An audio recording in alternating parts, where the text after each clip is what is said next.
Om Swastiastu. Namanya begitu agung, bahkan hingga 500 tahun sejak ia mencapai moksa di gigir selatan Pulau Bali. Masa-masa perjuangannya dimulai saat ia menyeberangi ombak Samudra Hindia yang ganas, lalu berlabuh di tepi barat daya Bali. Catatan sejarah Bali Dwipa menyebutnya sebagai Danghyang Dwijendra, pendiri benteng terakhir di Senjakala Majapahit.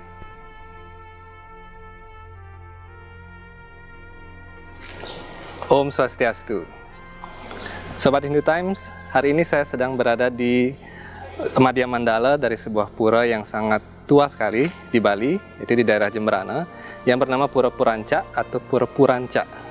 Ya, pura ini adalah salah satu dari pura Dangkahyangan yang ada di Bali.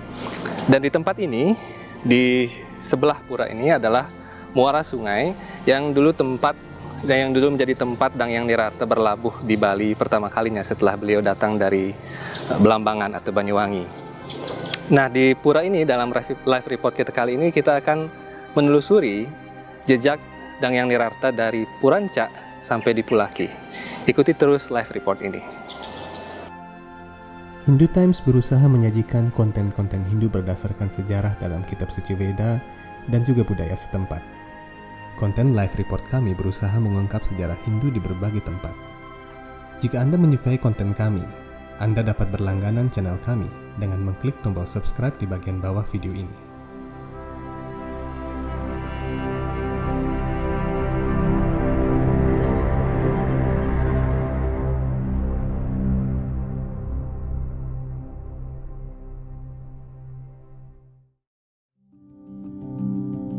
Pura Purancak menjadi titik tolak perjalanan kami pagi itu. Dari 5 abad yang lalu, Delta Puranca ditinggali kelompok nelayan tradisional yang merapatkan perahu kayu mereka di tepian. Untuk itulah kami berkunjung ke tempat ini.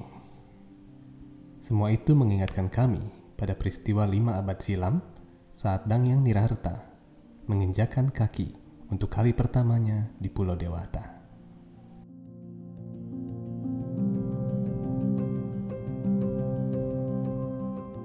Ini ke tunasan itu asal Perancak ini kan asal dari Purencak. Dan tukang niki ide berada lauk saking Jawi, saling melinggir yang Belambangan terus ke Bali. Riki wenten pura sampai ke Kamong tekan Gusti Murah Rangsasa. Anda lauk ide berada dipaksa oleh Gusti Murah Raksasa manggil nyembah. Ida dan kalian wau memuna pura niki bungka. Mesantukan pura niko sampun niko bungka, laris. Niki desa niki kalian lapang wenten malih pura, kalian lah pura, kuasanen pura niki pura Lencak. Dalam naskah lontar manapun mengenai sejarah Danghyang Nirarta, tidak pernah disebutkan secara spesifik mengenai keadaan Bali bagian barat daya kala itu. Pertanyaan selanjutnya yang kiranya perlu ditelusuri apabila seseorang memiliki rasa cinta terhadap warisan leluhur, yaitu mengapa Danghyang Nirarta memilih pelabuhan Purancak sebagai tempat berlabuh, bukan wilayah Semenanjung Gilimanuk yang 5 kali lebih dekat dengan daratan Jawa. Bahasan dalam artikel ini akan meliputi beragam peristiwa yang melatar belakangi perjalanan Danghyang Nirarta ke Bali. Ya, Sobat Hindu Times, saya sekarang berada di Pantai Peranca atau Pantai Puranca. Dan pada tahun 1489, yaitu sekitar 500 tahun yang lalu, Danghyang Nirarta berlabuh di pantai ini. Dan kemudian beliau bersembahyang di Pura Puranca. Dan pada saat itu ada kisahnya, pelinggih di pura itu konon pecah berantakan karena ketika beliau mencakupkan tangannya demikian. Dan sore hari kalau Sobat Hindu Times datang ke pantai ini sangat indah sekali. Dan di sebelah selatan sana itu Samudra Hindia, itu sudah Samudra Hindia. Dan memang sejak 500 tahun yang lalu tempat ini juga menjadi sebuah pelabuhan. Sebenarnya ini pelabuhan kecil dan sampai sekarang pun ada banyak kapal di sini. Dan ini adalah salah satu bukti sejarah bahwa pada 500 tahun yang lalu, para penduduk di daerah sini juga melakukan aktivitas perdagangan ke daerah Belambangan. Sehingga Dangyang Nirarta memutuskan untuk berlabuh di tempat ini.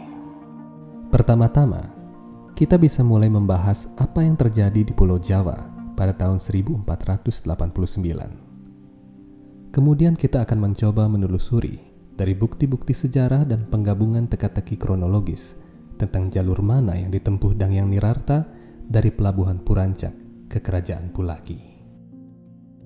Tahun-tahun pertama abad ke-15 adalah masa-masa paling suram bagi kerajaan Majapahit. Pada masa itu, Majapahit telah terbagi menjadi dua kubu besar yang berpusat di Trowulan dan di Daha. Pada saat Perang Paregreg pecah tahun 1406 Masehi, Majapahit tampaknya mulai menderita kelumpuhan. Kredibilitasnya mulai lapuk di mata negara-negara bawahan, sehingga perlahan-lahan negara-negara tersebut mulai memisahkan diri atau kehilangan kontak dengan otoritas Jawi.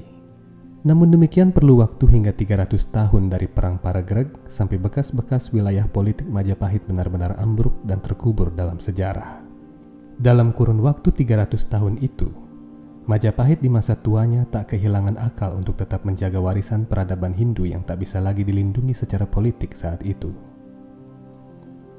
Para bangsawan Tanah Jawa dan para Brahmana menyeberang secara bertahap ke Bali.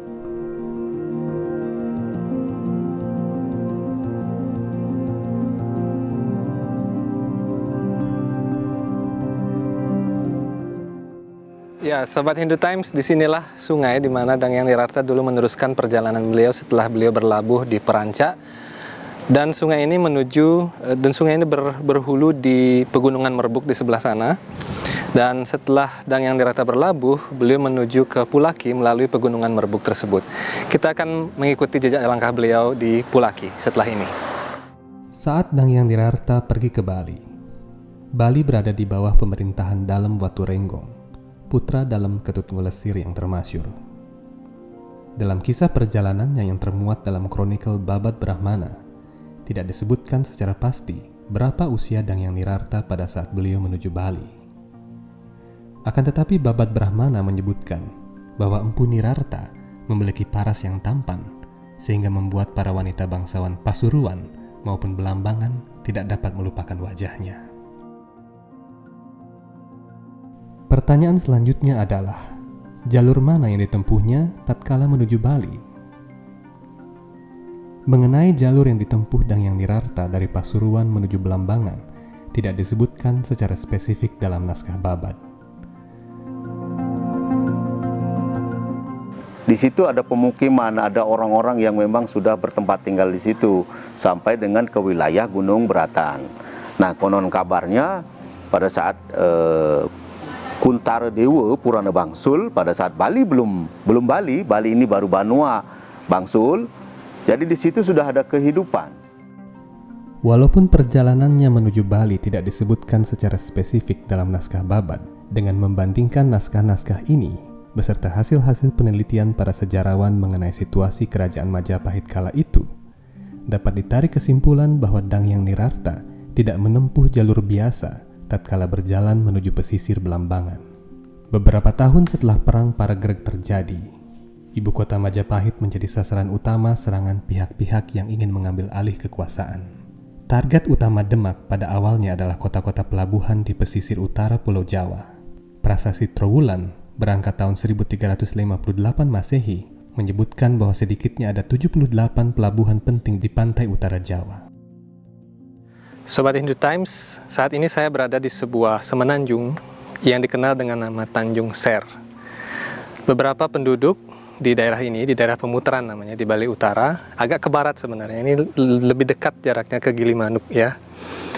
Penduduk menyebut tempat ini sebagai Bukit Ser karena tempatnya lumayan agak meninggi begitu. Dan di sebelah saya adalah Pura Bukit Ser namanya. Dan di belakang saya ini, pemandangan yang bagus ini adalah pemandangan Bukit Merbuk namanya. Nah, Bukit Merbuk ini adalah salah satu jajaran perbukitan yang paling kuno di Bali, yang termasuk dalam jajaran pegunungan Patas. Menurut data Geopark Batur, kalau Sobat Hindu Times sempat pergi ke Geopark Batur, kalian akan mendapatkan informasi tentang Gunung Api Purba di Patas namanya. Dan di belakang kita ini adalah jajaran pegunungan vulkanik sesungguhnya.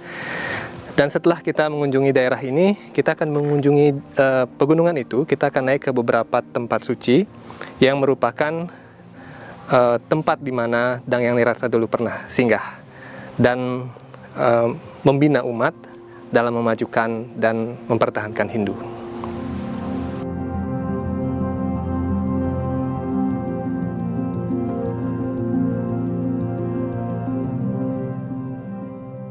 Menurut data dan temuan arkeologi yang ada, di tempat ini dahulu adalah tempat permukiman pantai.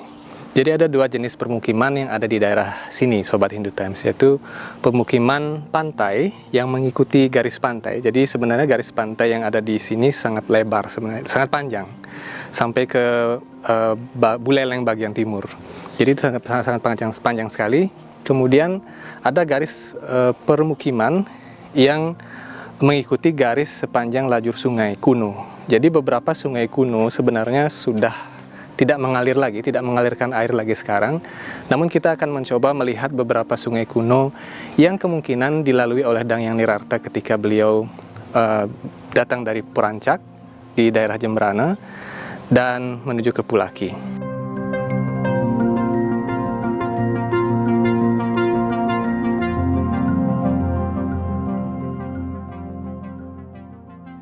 Pada tahun 2000, di awal milenium yang lalu, di daerah ini ditemukan beberapa arca dan juga peninggalan-peninggalan dari dinasti Ming yang membuktikan bahwa pada tahun 1300-an sampai 1400-an, daerah ini adalah daerah pelabuhan yang cukup ramai. Ada beberapa pelabuhan juga di daerah Bali Utara yang disebutkan juga dalam beberapa prasasti, dan namun sayang sekali temuan arkeologinya belum dapat mendukung. Jadi kita akan menunggu data dari para arkeolog. Namun pada tahun 2018 hingga 2019 lalu, dan sekarang juga masih berlanjut, para arkeolog juga sedang menggali di daerah sini dan menemukan beberapa benda-benda bersejarah yang dapat dijadikan data bahwa sesungguhnya pada zaman Dang Yang Nirarta datang ke sini, di tempat ini juga sudah ada permukiman yang cukup ramai. Gencaran dan gempuran pastinya telah terjadi sejak kuartal akhir tahun 1400-an, sehingga praktis pantai utara Jawa kala itu merupakan suatu medan tempur yang rawan bagi seorang Brahmana dengan seorang istri dan 7 putra dan putri. Oleh karena itu Dang Yang Nirarta mengambil lajur selatan. Beliau menuju wilayah Lumajang di kaki Sumeru pada tahun 1480. Dari Lumajang, perjalanan Dang Yang Nirarta mencapai ke Daung, dekat Jember kini, lalu meneruskan perjalanan ke arah Blambangan di dekat Semenanjung Alas Purwo. Berdasarkan bukti sejarah, dapat dilihat bahwa peradaban Hindu masih begitu kuat di wilayah-wilayah ini hingga tahun 1772 Masehi. Nah, Sobat Hindu Times, sekarang saya telah berada di Pura Bukit Ledu atau Pura Bukit Kalajengking begitu. Menurut beberapa keterangan beberapa warga di sekitar, mengapa pura ini dinamai Pura Bukit Ledu adalah karena bentuk bukit ini adalah seperti kalajengking seperti itu. Dan salah satu bukti peninggalan sejarah yang ada di daerah ini namanya daerah Pemutaran, dan di sebelah Pemutaran itu ada daerah Banyupoh namanya. Dan di belakang saya, kalau kita lihat tadi di shoot yang tadi, itu adalah salah satu peninggalan yang berhasil ditemukan di Bukit Ser yang tadi kita kunjungi. Arca itu kalau kita lihat dari bentuknya itu adalah arca Dewa Siwa karena memiliki benang upawita. Jadi benang upawita itu hanya dipakai oleh laki-laki. Ya, jadi para dewa itu memakai benang upawita. Jadi dalam beberapa penelitian sejarah dinyatakan bahwa itu adalah arca seorang dewi. Namun pada kenyataannya ketika kita lihat tadi itu adalah sebenarnya arca Dewa Siwa. Dan di sebelahnya itu ada arca Nandi yang ditemukan beberapa dekade lalu dan kemudian dipindahkan ke pura ini oleh beberapa warga. Ini membuktikan bahwa ketika Dang Yang Nirarta pergi ke tempat ini, telah ada pemujaan terhadap Dewa Siwa di tempat ini dan juga ista dewata yang lainnya seperti Wisnu dan sebagainya. Dan peninggalan-peninggalan sejarah yang ditemukan, yang salah satunya ada di belakang saya ini, membuktikan semua itu.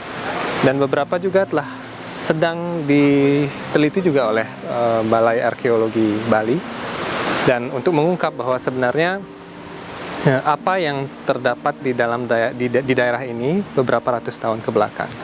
Namun berdasarkan sumber-sumber sejarah yang ada seperti Lontar dan Babad, terutama Babad Catur Brahmana dan beberapa babad yang menceritakan tentang kedatangan Dang Yang Nirarta, dinyatakan bahwa daerah ini dulu adalah sebuah kota pelabuhan. Dan baru saja tahun lalu ditemukan banyak sekali kepingan gerabah dan kepingan keramik juga yang menandakan bahwa pada zaman Dang Yang Nirarta dulu, wilayah Pulaki, Pemuteran, dan juga Banyupoh ini adalah sebuah daerah perdagangan yang cukup ramai. Naskah Babad Gajah Para menyebutkan bahwa Pulaki adalah nama sebuah wilayah metropolis di Bali Barat pada abad ke-15, hingga Ki Barak Panji Sakti menyatukannya di bawah panji-panji kerajaan Buleleng beberapa abad setelahnya. Wilayah kerajaan Pulaki, yang saat itu bernama Empulaki, menyebar hingga bagian barat Jembrana, ke selatan hingga Bajra, Tabanan, dan ke timur hingga wilayah Kecamatan Banjar, Buleleng. Masyarakat Buleleng di abad pertengahan mengenal daerah kerajaan Pulaki ini sebagai Dawuh Enjung yang berpusat di sekitar Pemuteran, Cerukan Bawang, hingga Teluk Terima. Menurut berbagai temuan arkeologis, dinyatakan bahwa Pulaki adalah pusat religi yang tersambung dengan peradaban Tamblingan sejak sekurang-kurangnya abad ke-8 Masehi. Statusnya kala itu adalah sebagai Banua atau wilayah subkerajaan yang secara ekonomi dan religius terhubung dengan Tamblingan, Bajra, dan wilayah Pupuan.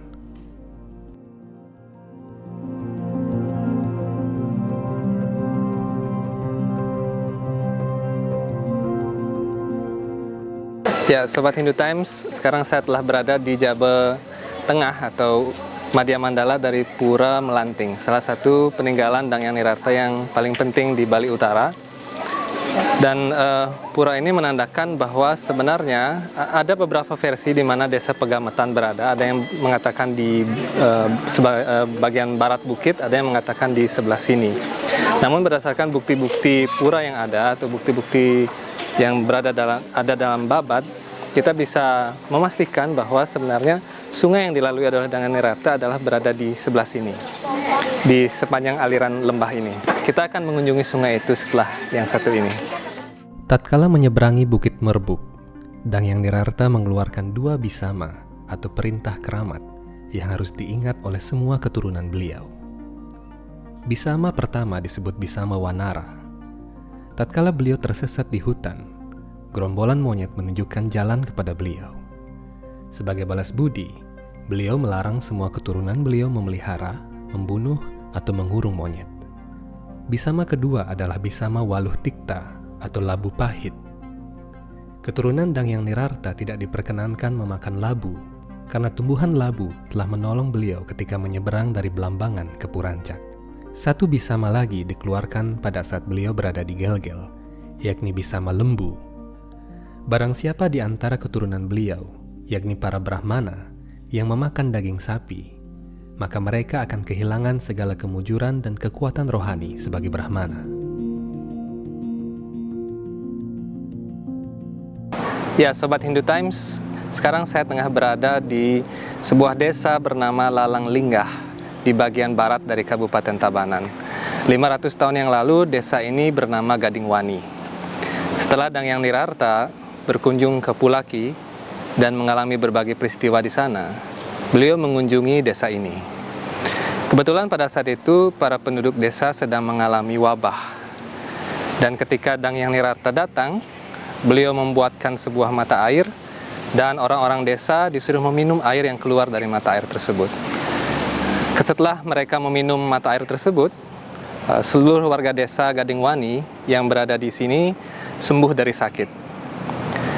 Kemudian para warga desa membuatkan beliau sebuah pasraman di sini, dan saat ini pasraman ini lokasinya berada di sebuah pura yang bernama Pura Dangkahyangan Gadingwani.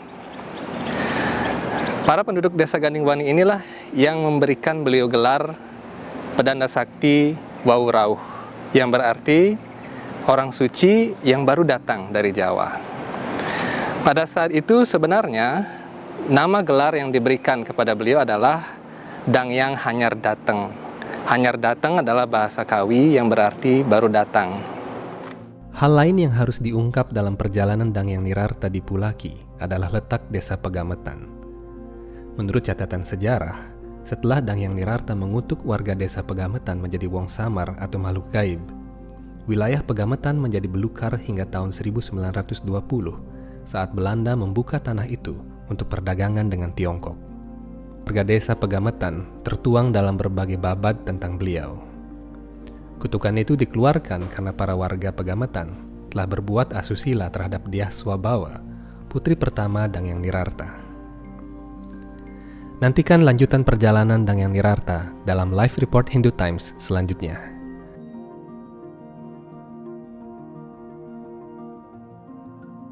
Ikuti terus Hindu Times dan nantikan episode-episode menarik lainnya, tentunya dengan butiran mutiara-mutiara pengetahuan suci Weda yang semakin berkembang dan menarik untuk diikuti. Semoga Hindu senantiasa dapat menjadi cahaya yang terang dan menjadi teladan bagi kedamaian, keharmonisan, kesucian dan keberagaman dunia. Om Santi Santi Santi Om.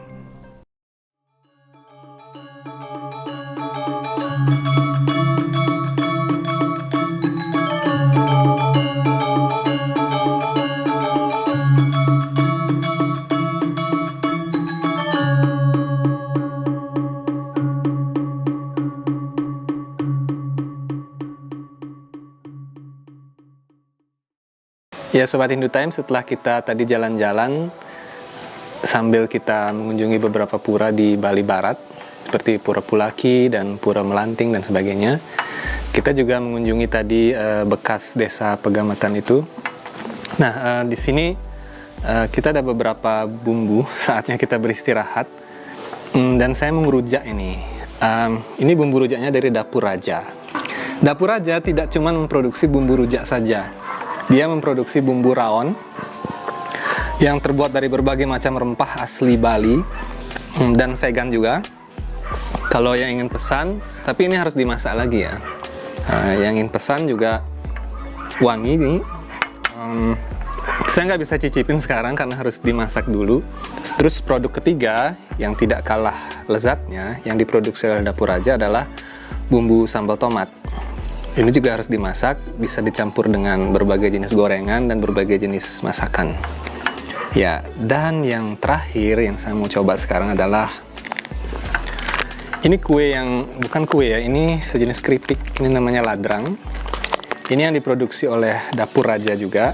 Kalau ingin pesan juga untuk oleh-oleh bisa, untuk bekal perjalanan juga bisa.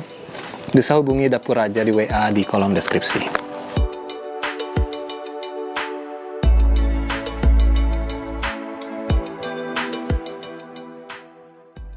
Ya Sobat Hindu Times, setelah kita bersembahyang tadi, kita akan beristirahat sekarang. Dan di sini saya ada donat dari teman ngerumpi. Donatnya ada berbagai rasa, ada rasa stroberi, kemudian ada rasa coklatnya, kemudian ada kacangnya juga, dan ada kejunya juga. Kalau Sobat Hindu Times mau coba donat ini, bisa hubungi teman ngerumpi di WhatsApp yang ada di kolom deskripsi di bawah dan juga Instagram.